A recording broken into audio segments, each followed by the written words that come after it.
as we come flying into this next edition of your weekly CMLL review show here on the BC WrestlePod Network. I am one of your hosts, Mikey. Of course, joining me this evening is my lovely Boricua brother himself, Adolfo, who is rolling up in here like nothing happened. That's right. I've been here the whole He has time. totally been here. Unfortunately, we are once again missing Papa Oso himself. Will is currently stuck at work. He is very upset that he has to still be there. So hopefully next week we will get the trio to be back together. If not, we will work our magic. But before we get into all the good stuff, homie to the channel, Agent Lo-Fi, drop in some news for us, which makes me excited. The MLW CMLL show in Arena México has just been announced for May 2nd. Wow. Which according to the calendar is the week before CMLL and MLW's Azteca Lucha. Wow. Interesting. Very interesting. So, I'm excited. I can't wait to see who's crossing over to Arena Mexico because there are so many good options, honestly. Yeah, right. Can we get some news out of the way real quick? Or actually, do the plug the and then I'll get into the news. Cool. Definitely will do that for sure. So really quickly, if you like what you see on the screen here and you want to support us even more or just, see what kind of shenanigans we get up to, you can follow us all over the social medias. Obviously, we have YouTube and Twitch. So make sure to follow us, hit that subscribe button and the bell notification if it tickles your fancy. But you can also, if you're nasty, my first name ain't Baby. It's BC WrestlePod, Miss Jackson. Anyways, but if you want to see report cards, out of context clips that will totally not come and bite us in the butt when we apply for jobs and get super famous off of this thing, you can also follow us to check those out on the socials on Facebook, Instagram, TikTok, Threads, Blue Sky. We have Patreon. We have merchandise link in the description below. It's getting hot out there. It is about to be spring and the summer season. So show off your support with some very fun wrestling stuff because why not? Okay, now that I got that out of the way, I am going to tag in Adolfo. So we just going just the tip. Boop. All right, there we go. So I saw this headline this morning. It looks like Místico is going to be out for the next 2 weeks. He was hurt. The official CMLL statement is he was hurt the weekend of the last Genesis Spectacular. They're not saying the day. They're not saying when it happened. Who knows if they even know when it happens. This will play a little bit into one of the matches that we talk about later on. But Místico, he'll be out. There we go. 2 to 3 weeks. Get better, Místico. You'll be missed. Yes, but thankfully it's just 2 to 3 weeks instead of 2 to 3 months. Yeah, right. Well, especially since Místico has his match against Templario coming up next weekend at Battle Riot for MLW. Sure, how they might have to postpone that. So if it's what I'm thinking it is, they might have to postpone it. We'll see. We shall see. Literally, I'm watching Penta every Monday night wrestle out there, and he admitted the Celtic Workout YouTube series with Sheamus that he has a messed up arm, and he's going on for 3 years. Yeah, his bicep tore here, so his bicep doesn't go like this. It looks like a roller coaster, but he's out here. Also, I need a hype person like Penta. Yep. And as per Agent Lo-Fi and the CMLL Informa, it looks like Místico will be out of the MLW show. So, no, but that's okay. Hopefully, Templario will still get to participate in some capacity because throw him in the Battle Riot. That's crazy. There's so many CMLL superstars at that Battle Riot. But let's get to it. Yes, so we do have to review a very special one. Yes, a very special one that we are going to get into, which I'm excited. The more we get to review CMLL, I was like, ooh, my first this, ooh, my first that.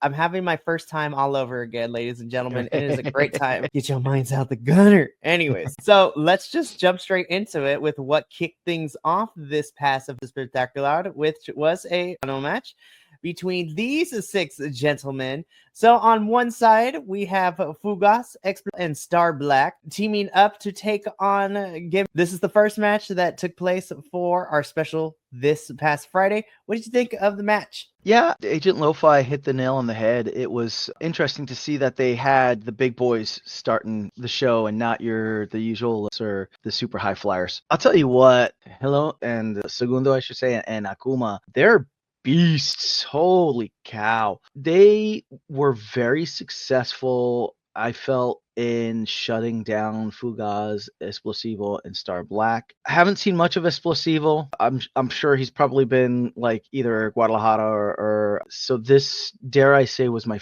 first look at Explosivo. Star Black and Fugaz. We got what we love from Star Black and Fugaz.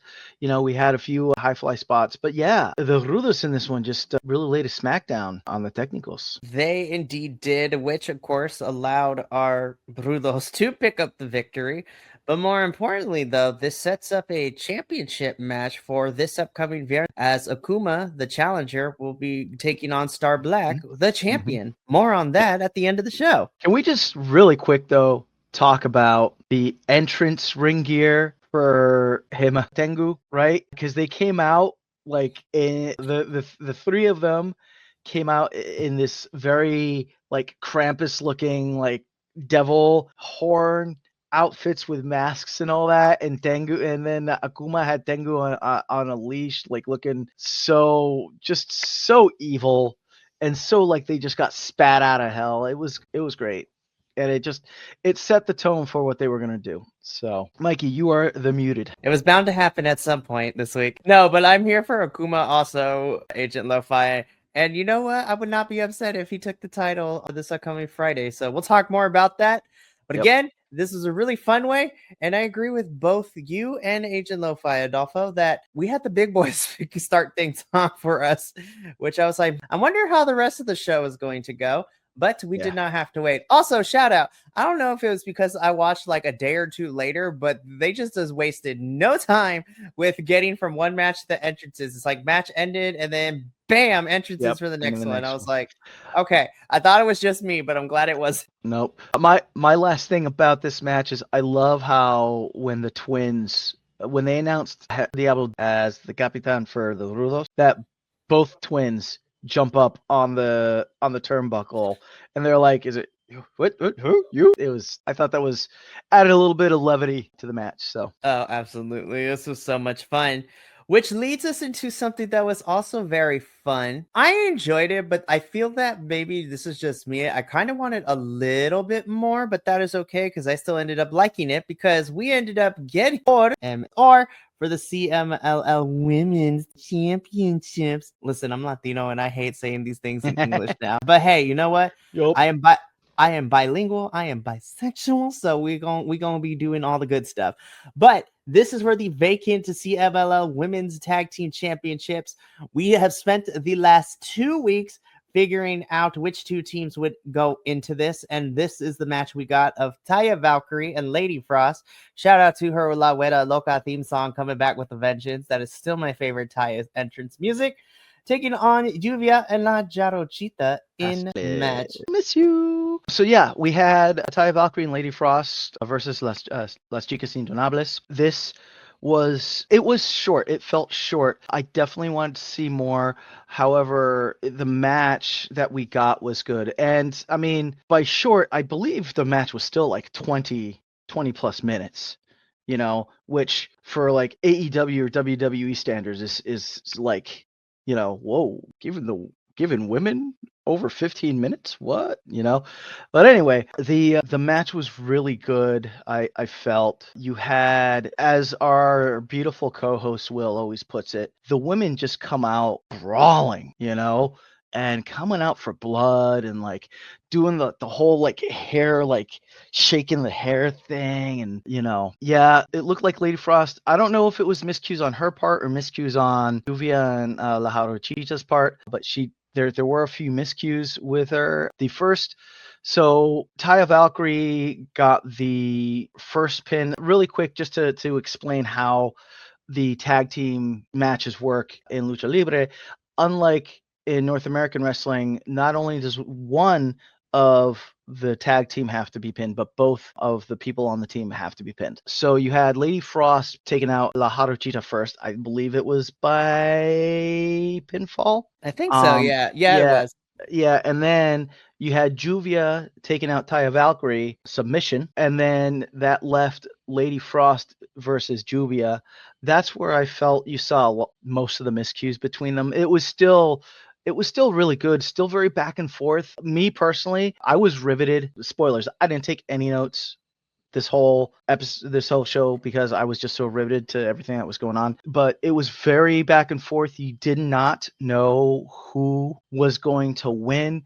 In the end, it did end up being Las Chicas Sin Lluvia and La Jarochita, bringing that gold back to Arena México, But I feel that the other side of this story was Taya Valkyrie and Lady Frost. There were moments like when the camera would linger on them, and after they did their introduction and the character bit, there were moments where I felt that curtain dropped and they went kayfabe, and you saw how emotional they were to be wrestling at Mexico, because Taya Valkyrie and Lady Frost both have wrestling lineage that goes back to Mexico. So especially Taya Valkyrie has I believe she did her training in Mexico.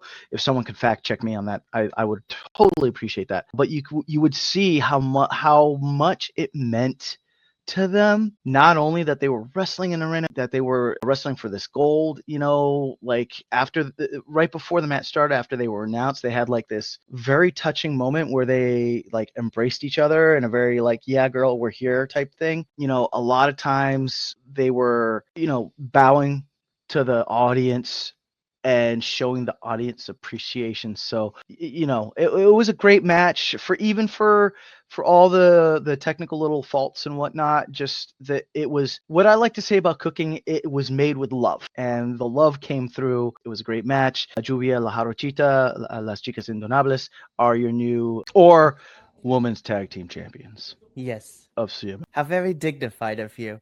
And to retort to what Adolfo was saying, he did not take notes, but I did, because somebody has to in this group. I'm just kidding. Well, I mean, I do it anyways, because since I do the report cards, I got to remember what actually went down, what happened when, because if not, then the report cards get all messed up. So I'm like, oops.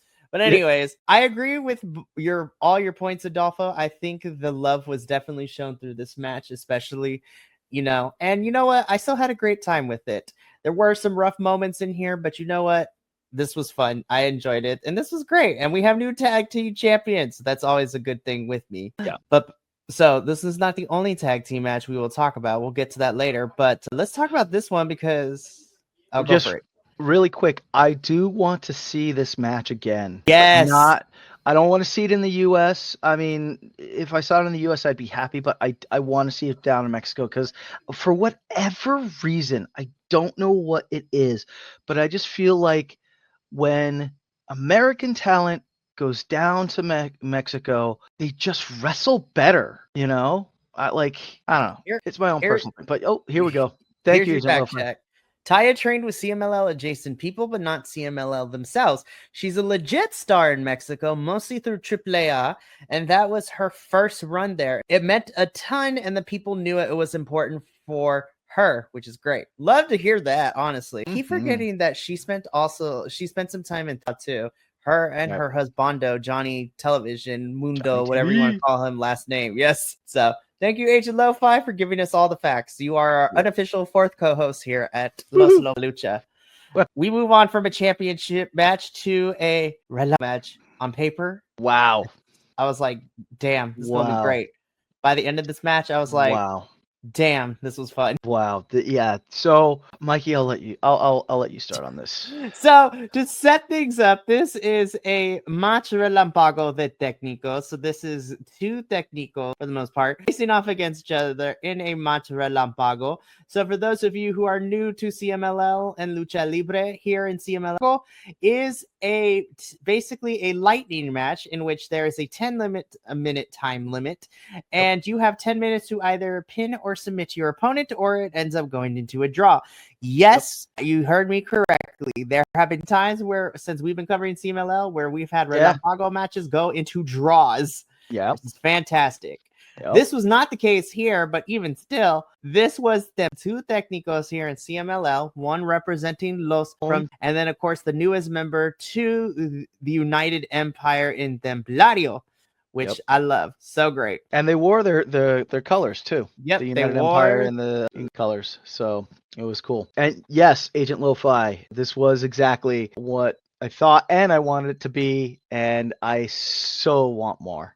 So much more. You like it? Anyway, Adolfo so go ahead, Mikey. himself. I love that. Anyway, no. So this, I agree with H. This is a 10-minute time limit. This is throw everything and the kitchen sink and the refrigerator at the whole entire thing. And they always leave you wanting more. I want them to run this back, but give it a standard match. I will never be a thing. Yep. And yes, Papa of course, baby daddy. Yes, that is his baby daddy, baby mama. That is his man's. So, all right. So let's talk about this. Let's talk about the match. So get the informational stuff out of the way there, Mikey, and then I'll chime in. Well, so as far as the informational stuff, both of these men have had a busy last couple of weeks for a variety of different reasons. Templario is out here having banging matches here in CMLL, is also having banging matches, but also to kind of okay, this is where my New Japan comes in, because these two are kind of also involved in what's going on in New Japan. So this is what's been going down in the land of the rising sun. So right now, United Empire and Love are kind of in a weird phase right now, because there's a lot of things going on in New Japan. So first and foremost, we have Chaos and one other faction now joined Hiroshi Tanahashi's group of Hontai. So that's a big faction now. And United Empire and LFI are kind of also feuding with the Bullet Club War Dogs, but also not really. And then you have Sonata, who's kind of in the War Dogs, but not really. It's a whole thing right now. But these two just recently, in their factions, their factions are going to be well represented at Sakura Genesis coming up. But for these two specifically, Titan just finished up competing in the New Japan tournament, where winner goes on to face our champion at Sakura Genesis, which that winner of that New Japan Cup tournament was David Finlay. So he is going to be challenging Hiroki Goto for the championship. And then Templario has been recently seen, well, in MLW for a couple of different things. So in backstage segments, things like that. And he's also been having banging matches here. And so now it was time for these two to head back home to CMLL, and they got put in this Relampago match. That has been the setup. That has been your New Japan news outlet for a minute. Now, let's talk about the match. The only thing I really wrote in my notes is, oh my God, this is amazing. Oh my God, give me more. And as an onomatopoeia, I wrote down, what? So it was one of the very interesting things I thought about this match. Titan, if you have not seen Titan, what the hell have you been watching? He's a high flyer and high energy wrestler as well. Templario employed very interesting tactics to very much ground Titan. And I felt like for the first, I would say like 6-7 minutes of this match, Titan was very much on the defensive and very much having to rely more on his mat ability as opposed to his high flying finisher moves, as us gamer nerds would say. Not to put anything past Templario, because even though he's a big guy, he's also super agile. He flies as well. We saw him hit a few moonsaults on Titan. We saw, beautiful topes from both sides of these guys. But in the end, it was, if memory serves me correctly, and again, it's just because this match was really a lot of fun.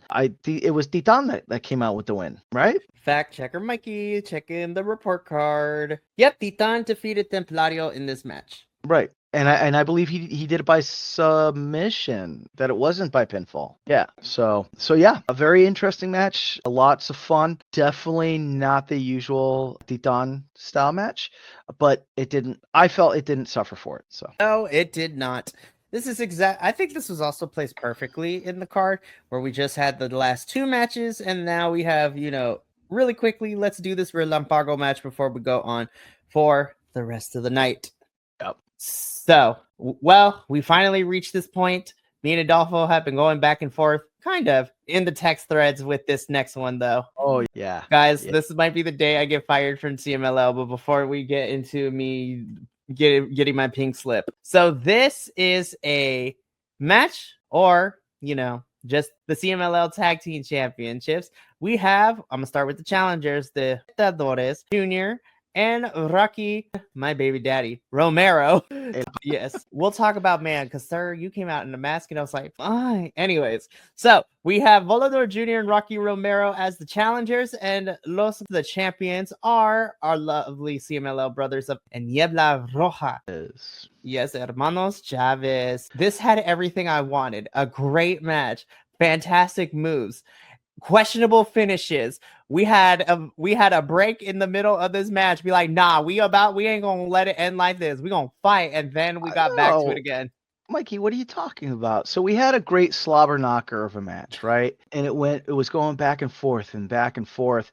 And, just at the crescendo of this match, right, where it was Rocky Romero and Angel de Oro left, right?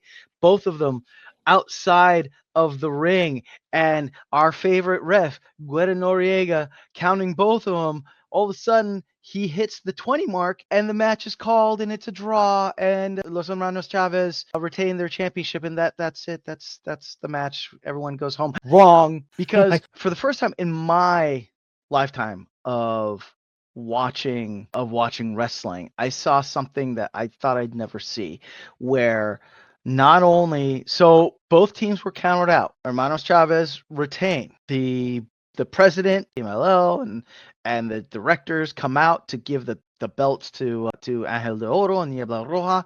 But not only do you have Volador Jr. and Rocky Romero telling them to give them 5 more minutes, but also are like, no, we want 5 more minutes. And the audience is just a cacophony of, right?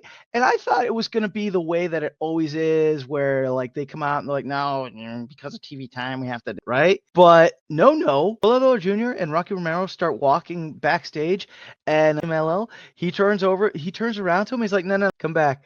And they gave them, I don't know if maybe it was because the audience was going so nuts about this that like swayed them, but they gave this match 5 more minutes. Was it like a super like technical 5 minutes? No, it was like a big slobber knocker of 5 minutes. You had Volador Jr. and Rocky Romero. They hit submissions on Angel de Oro and Niebla Roja, where they were able to kick out of the submissions, and then Angel de Oro and Niebla Roja turned it around. They hit submissions of Volador Jr. and Rocky Romero. I don't know what it's called, but it's that like. It's that one where they they take their legs and their arms and they pick them up and they swing them like a cradle. And they both did. Angel de Oro and Niebla Roja did it at the same time. And you had Volador Jr. and Rocky Romero submit. And so Angel de Oro and Niebla, they are successful in defending their championship in true manner. I see the point that Agent Lo-Fi and that you're making, Mikey, that this match felt a little bit longer. They might have been able to like cut a little of that drama freaking out, and like I said, for the first time in my life of watching wrestling, it truly did feel like, because of the fans, it affected the outcome of a match. So that's. And as I said to Mikey in text, this, unless something even more dramatic happens, this is my tag team match for 2025. Jesus Christ. Okay. So how do I do this? So I will just offer my response to Adolfo. I can see where he's coming from, and I totally don't want to poo-poo on it. I am also a person that also thinks that because we are in the middle of, we're about to end March and we still have 9 months on the clock, who knows, something might change my mind. The problem is I watch too many things, so I have too many choices. And I thought this was a really strong tag team match, but a tag team match this year is going to have to beat what is my most modern favorite tag team match, which happens to be Bullet Club Gold versus FTR in an hour 2 out of 3 falls match, which was crazy to watch that. We got it on free television, by the way. But on the international space, this actually is pretty good. Now, we got Soccer Genesis coming up, so there's a couple of tag team matches that may dethrone that really quickly for me. I'm not even gonna lie. This was a long one, and I'm not used to tag team matches actually being given lots of time for certain things anyways. Yeah. So, but I really love this. I thought this was an interesting place to put this on the card. And you know what? I had such a great time with this. Fantastic. All 4 men deserve their flowers, so golf claps for them. So Adolfo got to have his redacted to not get demonetized moment. He had his moment. So, oh man, I forgot to put the card in. Damn it. Oh well. Wait a minute. You're missing a match. I was so excited. Listen, this is what happens when you are one person and you have multiple slideshows to do for all the different review shows, and you are up at 10 o'clock at night to get this done. So we're just gonna, you know what? I'm gonna go back to at least this page so we can look at our beautiful faces. But Adolfo had his match with the tag team match. And then, of course, as a person who reviews AEW and just likes Lucha Libre in general, my moment came in the next match, which was Místico and Máscara Dorada taking on AEW's Hologram and Commander. I was just like, listen, I don't care what nobody says. The Commander, like, naval salute jump off the top rope will never not pop me and tickle my fancy. Where he walks the ropes, jump off, and does a whole entire salute all the way down to the floor. Well, not only that, but when he does his topes and when he does a lot of just the regular like dives, I don't know how he gets the height to get to get that pause in the air so he can just salute and then at the last minute. But yeah, he loves that salute. And it's fantastic. God, listen, was this the most masterful? Oh my gosh, it's about to get 5 ratings. No. Was this just pure adrenaline fun that 10-year-old Mikey on the inside of this 31-year-old's body was happy to see? Absolutely. Because this is for 2 reasons. This is going to sound kind of stupid, but I don't care. So number 1, this was a match between 2 different companies that definitely screamed, let's play with our action figures kind of vibes, and I loved it. But more importantly, these are actually 4 luchadors who know what the flip they're doing. And inner 10-year-old me was like, oh my God, I'm watching Mucha Lucha in real time IRL. Let's go. Listen, as a kid of the early 2000s, that was one of the few shows that I was like, oh my gosh, there's actual Latino children on my screen. But anyways, I enjoyed it. I don't care. I had my fun. That's all that mattered to me. Oh, yeah. And from a production standpoint, I personally, my own personal thoughts, I thought that this was that tag team match was very emotional and drawn out, that, you know, it took a lot out of the audience, that to have like a high energy, high paced match with Sky Team and Commander and Hologram, you know, brought that energy back to the audience. This is why the world can never make me hate Commander. Like, for real. That's awesome. He was part 2 of this. He was literally the last person out when they closed the gates, and then he took time to still do more photos on the streets. You can never make me hate Commander. Yep. And same thing with Hologram and Commander. You know, you felt the love of them being in a, you know, like there were moments where you could see them showing that. So match wise, it was fantastic. You had a lot of energy going on, bringing that energy back to the audience moments. You had your signature Místico moments, though I will say when the match first started and Místico first got in, I thought to myself that he was moving a little bit slow. And then I don't know if you noticed this, but as the match went on, he kept favoring his right leg, which I believe is the leg that got injured. So I'm thinking that he might have come into this match already with an injury to the leg. But, you know, that's just me and my little, you know, tinfoil hat on. But yeah, this was action figures running around. Loved every single moment of it. Now let's get into the craziness that was this 2-part event. Sky Team wins. Yeah, I'd rather do win. Run it back. Well, when Místico is better, but run it back. Yep. So now let's get into the 2-part epic cinema finale that was this main event, because this is broken down in 2 parts. But so let's talk about Avengers Endgame Part 1. We kicked things off. So these 4 have been going at it for the last 2 months or so, with lots of mask pulling and smack talking and just short of violence, if you really want to call it that. So we ended up kicking things off in this 2-part main event with the Relevo, Tio, and so basically winning team will go on to face each other in the mask for mask match down the line. So before we get into that, we kick things off with taking on Skin Jr. and Star Jr. I love how the rule sets in these things because yes, you do. Losing is not fun, but losing also kind of saves your mask in a way, Right. which is kind of fun. So like, I don't know, which is crazy. Yeah, and it's funny. Sorry to interrupt you, but it's funny when I first saw that Valiente and Esfinge were teaming up, and Zandikan Jr. and Star Jr. were teaming up. I was like, get? When I started watching the match, I was like, oh, okay, I get it. You know, it made for a very interesting dynamic because now you have these two teams which hate each other, and I don't mean like the one team hates the other team. The people on the team literally hate each other, having to work with each other and able to then finally go ahead and beat the other guy that you truly hate. So it was a lot of fun. You had a lot of great spots. You know, Valiente, has he gotten bigger? Yes, I want to say so. Like, Man. I think he put on some muscles. Like, I know I wear glasses, but damn, I'm like, I know my eyesight's not that bad. Yeah. Dude, he reminds me of that Pokemon from Gen 1 that's just the round rock, you know? Are you talking about Golem or Graveler? The one with the Graveler, yeah. The middle evolution where he's just like this the whole time. Yeah, he reminds me of Graveler because he's just this short and just like, you know. Yeah, but Zandikan Jr. and Star Jr. really, I felt like had their, I'm gonna drop the word. Yeah, he's definitely bulked up and changed his game, especially because now he's a rudo. He's not a technico too, which is interesting.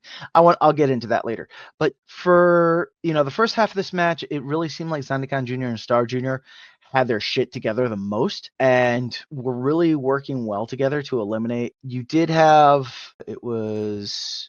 Sorry, Agent Lo-Fi. I really did anger Valiente. Listen, aggroness works so well on any wrestler. I say this all the time during the AEW view. One of my personal favorites is Hangman Aggro Page. Hangman Aggro Page. So yeah, the first one that was eliminated and then Zandikan Jr. was eliminated, so that left Star Jr. and El Valiente, and then Star Jr. eliminated El Valiente, and that's when you got Can Jr. versus Star Jr. And just I know I say this word all the time, but it was a damn slobber knocker. I mean, these two threw everything but the kitchen sink at each other. You know, from the get-go, you had Zandikan Jr. took Star Jr. and threw him out into the audience. There was a moment when Zandikan Jr. like stopped and like said something to one of the fans in the seats. It was very comical, you know, but yeah, chef's kiss on this. They brought it back just when you thought Zandikan Jr. was just gonna brutalize Star Jr. Star Jr. started fighting back using a lot of the same things. Got Zandikan outside on the Barry Barricade a few times. You had one spot where Zandikan laid out Star Jr. on Barry Barricade and then climbed up to go do a tope from the ring onto Star Jr., who was on top of Barry Barricade, but Zandikan's leg got caught. Scary moment there. That was a scary moment, but he recovered, and it was definitely a different feel from the Euphoria Echi Máscara contra Máscara match that we watched, which was the first match that the first Máscara contra Máscara match that we as the BC Wrestle Pod watched, right? Because there it seemed like there was a mutual respect between Euphoria and it. Whereas here, these two literally just like hated each other. And, in the end, Zandikan Jr. does end up pinning Star Jr. And, Star Jr., he takes his mask off and he goes to give it to Zandikan Jr. and Zandikan Jr. takes it and he like tugs at it. Star Jr. starts to say something on the mic and then just left hooks Zandikan Jr. Cold clocked him. Zandikan Jr. cut his hands. Yeah. It says that this is just the beginning. Yeah. So, it was a different feel, still a fantastic Máscara, very well done. Yeah, I loved it. I did too, and I think this was a really strong 2-part to kind of end this episode of Viernes, and this was great. I loved it. I have nothing else to add. Y'all, both you and Agent Lo-Fi have kind of said everything when it comes to this. Ooh, okay. Agent Lo-Fi, it feels like they're turning him into a proper rudo like they used to have in guys like Rush and damn, I haven't heard that name in a hot minute. So I'm excited. Speaking of which, we're going to talk about you a little bit again, Junior, because you are in both my newses for the previewing of this week's, and also thanks to Informa, we also have, matches made for the CMLL MLW show in May. So we'll talk about that also as well. But so your news corner. So let's preview this upcoming week's. So back to some crazy fun action. So we are kicking things off with our Primera Lucha, which is a 3-on-3 match, which we'll see Zanua, Stigma, and taking on Virus and Lucy. I'm like, oh boy, here we go again. I'm excited. It's gonna be fun. So then in our second bout of the evening, we have some Amazona action where we are going to be seeing our new tag team champs, Lluvia and La Jarochita, taking on the team of, well, everybody is here's favorite.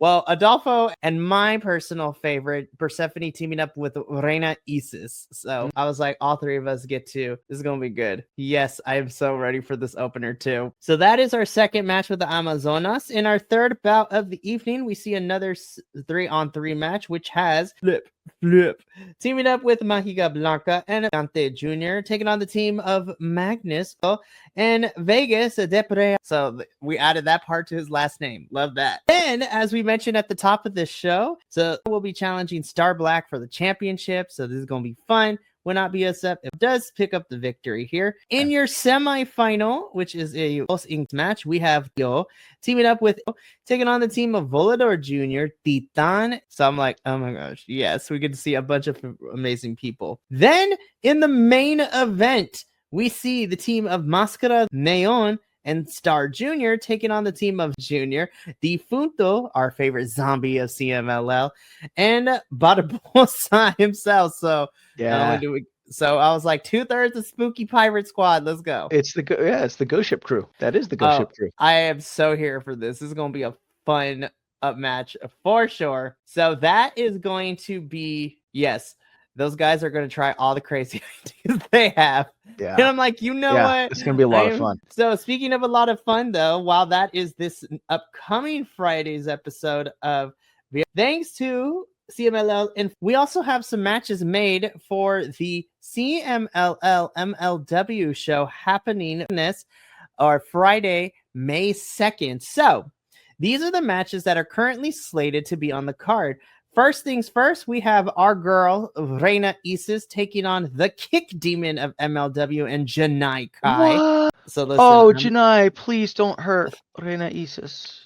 But also, Reina Isis, girl, I'm ready for you to start throwing things out the bag too, because I know you. I listen. Your small little stint in ROH had me excited with how hard you can go, and I am here for you to take on the Kick Demon of Janai Kai. That is correct, Agent Lo-Fi. All these matches are one fall, so this is gonna be fun for sure. So that is the first match. The second match announced is a tag team match. Por one guy, so one fall. It is the team of the Spooky Pirate Squad of Zandokan Jr. and taking on a member of Contra and Ikuru Kwan, teaming up with Donovan. Will be making his arena debut, teaming up with Ikuru Kwan against Zandokan Jr. and Barbosa. Okay, that's what I said. I was like, you know what? I am here for all the goodness. The third match that has been announced for this show, which also has me super excited, is a championship match, or the MLW Tag Team Championships. We, of course, have our champions of Cozy Max. So Kojima and Okumura will be defending the tag titles against Magnus and Rukido. So do you think we're going to be getting an Okumura, or are we going to be getting not the Okumura? Honestly, it could go either way, because Kojima also has a spicy past of being a crazy bad guy in Japan too, so it's going to be great. Yes, I agree, and this is when I became a big fan of mine. It was during the Grand Prix for the men last year during the summer. And in fact, it became a lot of our gateways to check up on all the international guys that came through. So it was so good. I'm already looking forward to the next Grand Prix whenever they decide to have it for both the Amazonas and the men too, because that was a whole fun show. Yeah. But the fourth match that we are getting is a singles bout, which features, our elderly statesman of MLW, Paul London, taking on Neon. So I have very interested to see how that matchup is going to go. Okay. You know what? I'm not upset about it. That's just a very random. We're going to pull pairing. out of a hat. Paul London. Well, I feel like we have to trade blows because Paul London is technically our elder statesman, as I believe he's the oldest on that roster for MLW. And then we have one of the elder statesmen of CMLL in this next match, where it is Ultimo Guerrero challenging for the MLW open weight championship. So it's going to be Ultimo Guerrero challenging our champion, Matthew Justice. So I'm like, oh God, we've seen what Matthew can do. Between those two elder statesmen, I'm with Agent Lo-Fi, no bias, but I think that Ultimo Guerrero is the best fit out of the two and moves the best and can still. CMLL should sweep. I don't think they will. Mr. Time Splitter himself in Kushida. Yes, I'm so pumped for this. So Místico and Kushida is probably main eventing. I will be taking no objections from this, but. Do you think that we're going to get some, oh my goodness, what's his name? From WCW, the manager guy. Come on, he's been in MLW. The New York City show in December was named after him. Oh, Eric Bischoff's one shot? Eric Bischoff, thank you. Wow, I completely lost it for a minute there. But do you think they would allow that at Arena México? I mean, I'm going to say no. But honestly, I have to see if Eric Bischoff is going to continue out of a storyline, because now that Cesar is the president of MLW and he fired Eric Bischoff at Intimidation Games, I want to see what happens at Battle Riot first, because unless they do another show after Battle Riot, the next MLW show isn't until Azteca Lucha in May. But who knows? We'll see what happens with all of that. But I would not be surprised. Agent Lo-Fi, no, absolutely not. The sacredity of Lucha Libre does not need its grimy little paws. It does not need the grimy little paws of Eric Bischoff and or the previous generation of wrestlers / management coming in. And now that we're far there, fucking up the vibes and see. Yeah. I was like, colonizer. What? All right. But I'm excited for this show in May. It's going to be fun. That's going to be a good show. My only parting thoughts for tonight are this, and I'll make them quick because I know that we're running over an hour. So Valiente and Esfinge, we've already seen them twice in almost Mascara versus Mascara situations, and both times they've gotten eliminated. I feel that it is coming up probably in the summer, maybe for the 92nd anniversary show, I don't know, but we are going to have that final face-off for Mas contra Mascara. You know what? I would not be surprised, but because go for it. Because that rivalry's been brewing for a while, and Valiente and Esfinge for the Aniversario show, and that's they're both big names, and I think people are ready to see that, because every time they wrestle against each other, they're going after their masks anyway. So it's, to quote Rafiki, it is time. This is going to be fun, and I'm excited to see, what comes next for this upcoming Friday's Viernes. And you know what? I'm excited to see what comes of Battle Riot too. There are so many CMLL individuals in there that are involved in it. So I am ecstatic, excited. I cannot wait. But unfortunately, that does wrap up things here at Los Lobos de la Lucha, which, we're sad that we have to go. But you know what? We will be back next Wednesday for another CMLL review full of fun and action and probably more news. Shout out to homie in the chat, Agent Lo-Fi, for being our unofficial fourth, my friend. I am happy that you stumbled upon these rando weirdos on the internet to talk about Lucha Libre. And you know what? You are one of the family now, so I appreciate you and all you do. So, of course, but before we sign off, as the boss man, I got to tell you what's coming up this week. We only have really one thing left this week before we start all over again, and that is this Friday is our TNA review, where if you think Lucha Libre is crazy, TNA, we have NXT stars challenging for championships. we have a wild Chavo Guerrero Jr. appearing out of nowhere here. Wow. It is wild. But then again, Wow. these are from tapings from Texas, so it makes a lot of sense. But yeah, that Guerrero bloodline is still going crazy right now. So you can catch myself, Will, and our newest co-host and a new member to the BC Wrestle family member, JT, otherwise known as Zen the Raven across the social medias, who you can also find on my TTRPG every other Saturday. Shameless plug there. You can catch us review this upcoming TNA episode as we are now building towards TNA Rebellion in a couple of weeks, and then we have so much more, but we can talk all about that when you come by on Sunday to watch our WWE review, where where the international crowds prove to us once again that international fans are better than American fans. I will take no arguments against it. Wah, wah. Do better, America, but in all aspects, please, because it's kind of crazy living here. But that is okay. Anyways, so for myself and Adolfo, in spirit, Will, and the rest of the VC Wrestle Pod family, remember, take care of yourself, love one another, stay Bi-Conic, and more importantly than anything, you always deserve to finish your story. We will catch you Friday for our TNA review. But until then, thank you so much for tuning in to another Vibe Tribe production. What's going to happen next time? Well, you're going to have to tune in to find out. But until then, remember, take care of yourself, love one another, and as always, make sure that you keep the good times rolling. Thank you for being here, and we'll see you next time.